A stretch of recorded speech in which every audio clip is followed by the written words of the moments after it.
The Iran-US-Israel war has now translated into a real LPG crisis in India, hitting households directly through rising cylinder prices, delayed deliveries, and tightening supply.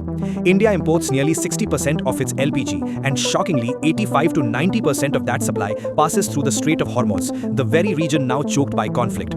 As tanker movement collapsed and ships got stranded, LPG deliveries slowed sharply, leading to a 17% drop in consumption within weeks, not because demand fell, but because supply simply wasn't reaching the country. This disruption has already pushed domestic cylinder prices up by around 60 rupees plus, with further hikes expected as freight, insurance, and rerouting costs surge. On the ground, the crisis is visible.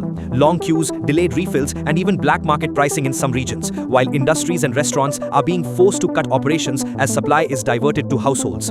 The situation is worsened by the fact that India holds limited LPG reserves, barely weeks of buffer, making the supply chain extremely fragile.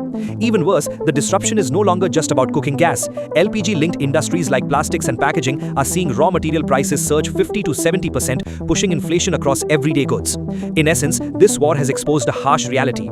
India's LPG supply chain is not just strained, it is structurally vulnerable, where a geopolitical shock thousands of kilometers away is now directly increasing monthly expenses for millions of Indian households. At the same time, the government is prepared to adjust subsidies and fiscal levers to protect citizens from sudden price spikes.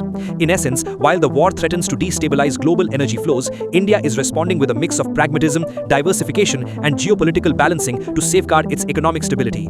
If you want to understand and master such high-stakes logistics challenges shaping India's economy, join Maritime Logistics, because in today's world, controlling supply chains means controlling power.